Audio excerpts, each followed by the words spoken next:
जी अस्सलाम वालेकुम, मैं हूं डॉक्टर नाइला, कंसल्टेंट गायनेकोलॉजिस्ट और infertility specialist.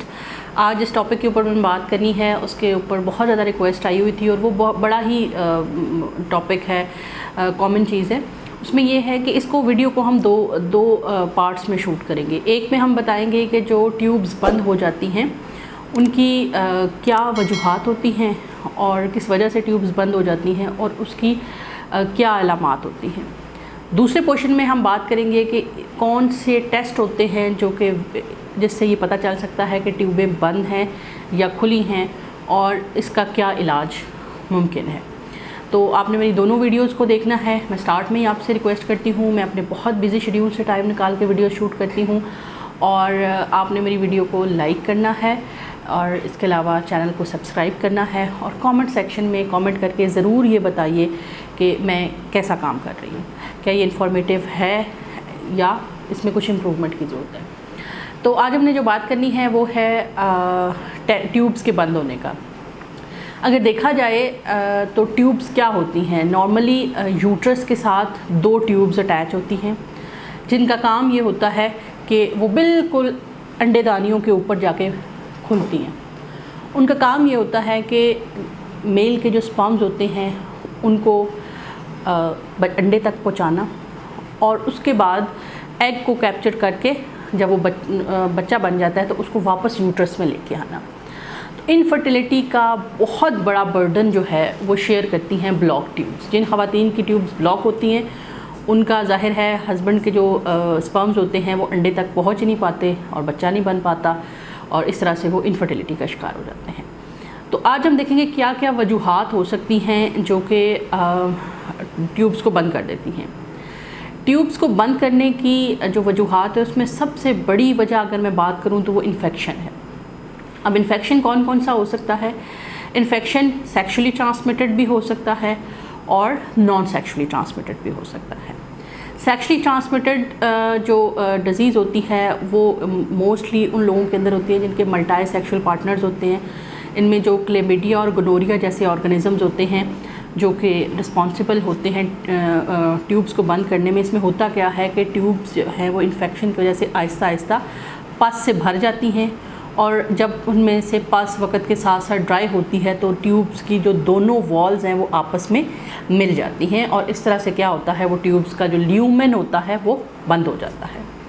Non sexually transmitted जो पेशेंट्स होते हैं इन्फेक्शन वो कैसे एक्वायर करते हैं, उनमें क्या होता है कि अगर कोई आपकी डीएनसी हुई है, आपकी कोई कॉपर्टी रखी हुई थी यानी यूट्रस के अंदर जो डिवाइस रखते हैं वक्फा करने के लिए वो रखी गई, या आपकी जो है वो कोई भी इंटरनल एग्जामिनेशन किसी दाई ने किया या किसी डॉक्टर ने किया जिसके बाद आप जिसमें एक तो ये था कि स्टरलाइजेशन को मेंटेन नहीं किया गया और उसके बाद आपको प्रॉपर तरीके से एंटीबायोटिक्स नहीं दी गई हैं, तो उसमें भी क्या होता है सेम प्रोसेस होता है कि अंदर ही अंदर इन्फेक्शन फैलता रहता है। पहले एक दफ़ा ट्यूब्स में पस बनती है और पस बनने के बाद उसमें एडहेंस बन जाती हैं और उनका ल्यूमेन ब्लॉक हो जाता है, कम्प्लीटली या पार्शली ब्लॉक हो जाता है, जिसकी वजह से क्या होता है कि एग्स की ट्रांसपोर्ट जो है वो स्पर्म की ट्रांसपोर्ट एग तक नहीं हो पाती है। अच्छा, ये तो वो बात हो गई कि इन्फेक्शन बहुत बड़ी कॉज है ट्यूब्स को ब्लॉक करने की। इसके अलावा अगर आपकी पहले कोई सर्जरी हो चुकी है, जैसे बहुत सारे मेरे पास पेशेंट आते हैं उनकी फाइब्रॉइड की सर्जरी हुई होती है। अभी रिसेंट भी एक पेशेंट मेरे पास आईवीएफ की चल रही है, उनकी ट्यूब्स की ब्लॉकेज की वजह जो है वो सर्जरी थी। उनकी शादी से पहले एक यूट्रस के अंदर फाइब्रॉइड था, उसको रिमूव करने के लिए पेरिफेरी में छोटे किसी शहर में अंदर सर्जरी की गई। तो वो स्टिचेस के दौरान क्या हुआ कि उसमें ट्यूब जहाँ पे बच्चेदानी के अंदर खुल रही होती है उसके जो ऑस्टिया उसको हम कहते हैं उस सुराख में से कहीं अनइंटेंशनली स्टिच गुजर गया, या डॉक्टर को ज़ाहिर है जो पेरिफेरी में बैठे होते हैं वो सर्जरी करते हुए उस वक्त उनका काम सिर्फ ये होता है कि बस ये फाइब्रॉइड निकाल दो, वो दूर रस नहीं सोच रहे होते कि इसमें हमने क्या क्या एहतियातें करनी हैं। तो वो उसमें उसका ऑस्टिया वो हो जाता है, सी दिया गया तो वो ट्यूब्स क्या हो गई, बंद हो गई। दूसरी, अगर खुदा न खास्ता आपकी कोई भी पेल्विक की सर्जरी होती है, आपकी अपेंडिक्स की ही सर्जरी हो गई और उसके दौरान आपको पूरे पेल्विस में इन्फेक्शन हुआ जिसमें कि ट्यूब्स भी मुतासर हो गई, क्योंकि ट्यूब्स बड़ा ही एक आपको मैं क्या कहना चाहिए नाजुक ऑर्गन है। तो वो क्या हुई, ट्यूब्स मुतासर हुई और उनकी ब्लॉकेज की वो वजह बन गई। कई मरीज़ जिनकी अपेंडिक्स फट जाती है तो वो भी अगर जो है वो उनकी भी ट्यूब्स के अंदर इन्फेक्शन चला जाएगा तो वो सर्जरी के दौरान भी डैमेज हो सकती हैं। रप्चर अपेंडिक्स की सर्जरी के दौरान भी ट्यूब्स जो होती हैं वो फीमेल की डैमेज हो जाती हैं। बहुत सारे पेशेंट होते हैं जिनकी रप्चर अपेंडिक्स की हिस्ट्री होती है और उसके बाद जो है वो उनकी ट्यूब्स जो हैं वो बंद हो जाती हैं। इसी तरह से हमारे कुछ जो स्मॉल नंबर ऑफ़ पेशेंट्स होते हैं उनके अंदर क्या होता है कि कंजेनिटली ट्यूब्स का ल्यूमन ओपन नहीं हो पाता। ये बहुत ही थोड़ी होते हैं पेशेंट होते हैं जिनके अंदर कुदरती तौर पे बनावटी तौर पे अल्लाह ताला की तरफ से ही क्या होता है कि ट्यूब्स जो होती हैं वो बंद हो जाती हैं। कई पेशेंट ऐसे भी हमारे पास आते हैं जो खुद ट्यूब्स बंद करवा लेते हैं और वो दोबारा रीओपन करवाने के लिए कहते हैं कि सर्जरी के दौरान वो उनको क्या करते हैं, उनमें स्टिच लगवा लेते हैं। इसी तरह से एक बीमारी होती है एंडोमेट्रियोसिस। इस बीमारी में क्या होता है कि आपकी अंडेदानियों के पास जो है वो ब्लड की थैलियाँ बनती हैं, जिसको चॉकलेट सिस्ट भी कह सकते हैं, एंडोमेट्रियोमा भी कह सकते हैं। अब जो ये आपको मेंसेस होते हैं तो इन मरीज़ की सिंपल एक आपकी प्रेजेंटिंग कंप्लेन होती है कि जब मेंसेस शुरू होते हैं तो दर्द शुरू होता है और जो मेंसेस का फ़्लो बढ़ता जाता है पेन बढ़ता जाता है और इतना बढ़ जाता है कि आपको बाज़-औक़ात आपको इंजेक्शंस लेने पड़ते हैं पेन किलर्स के। तो इसलिए जो एंडोमेट्रियोसिस की बीमारी है इस तरह के मरीज़ों को भी हम ये कहते हैं कि आप टाइमली शादी कर लें। क्यों? वक्त के साथ साथ वहाँ पे ब्लड की थैलियाँ बनेंगी, सिकुड़ेंगी, ख़त्म होंगी, फिर बनेंगी, फिर ख़त्म होंगी। तो उसमें क्या हो जाता है कि पूरे पेल्विस के अंदर जब इन्फेक्शन होता है तो जाहिर है कि यूट्रस जो ट्यूब्स हैं वो भी पेल्विस के अंदर पड़ी हुई हैं तो वो भी क्या हो जाती हैं, ब्लॉक्ड हो जाती हैं और इस तरह से वो अपना काम नहीं वो कर पाती हैं। तो ये थी कुछ ऐसी वजूहात जिसकी वजह से ट्यूब्स बंद हो सकती हैं। अब हम इस बात के ऊपर बात करते हैं कि क्या अलामात होती हैं जो ये ज़ाहिर करती हैं कि आपकी ट्यूब्स बंद हो सकती हैं। बाज़ औक़ात तो पेशेंट बिल्कुल एसिम्प्टोमेटिक होता है, उसको कोई सिम्टम फील नहीं होता और जब हम टेस्ट कराते हैं तो पता चलता है जी इनफर्टिलिटी की वजह यह है कि उसकी ट्यूब्स बंद हैं। दूसरा जो इम्पॉर्टेंट सिम्टम है, इन मरीज़ों के पेल्विक एरिया में बहुत शदीद दर्द रहता है और मेंसेस के दौरान ये और भी ज़्यादा शदीद हो जाता है। ये पेल्विक पेन जो है नीचे वाले हिस्से में, नाभ से नीचे वाले हिस्से में दर्द का जो होना है ये बहुत इम्पॉर्टेंट अलामत है PID की, पेल्विक इन्फ्लेमेटरी डिजीज़, जो आगे जाके आपकी ट्यूब्स को बंद कर सकती है।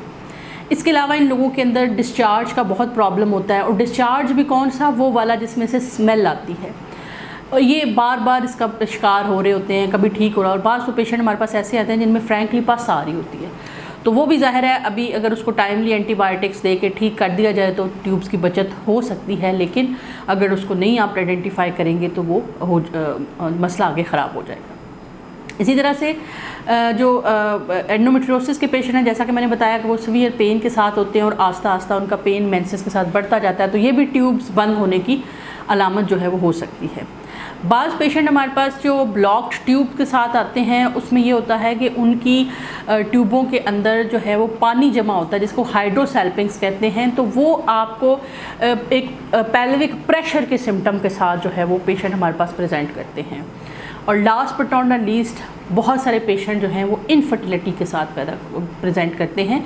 इनफर्टिलिटी भी एक अलामत हो सकती है कि आपकी ट्यूब्स बंद हैं। अगर आपका मियाँ भी ठीक है, आपका एग भी बन रहा है आपका, तो आप अपनी ट्यूब्स का ज़रूर टेस्ट कराएं, क्योंकि अगर आपकी ट्यूब्स ब्लॉक होंगी तो डॉक्टर ट्यूब्स को ओपन करने की कोई सर्जरी कर देंगे अगर वो पार्शली ब्लॉक होगी तो, और या फिर क्या होगा कि उसमें आपको टाइमली आप IVF की तरफ चले जाएंगे ताकि आप अपनी फैमिली कंप्लीट कर सकें और उसके बाद आपका जो है वो प्रोसेस आगे चल सके।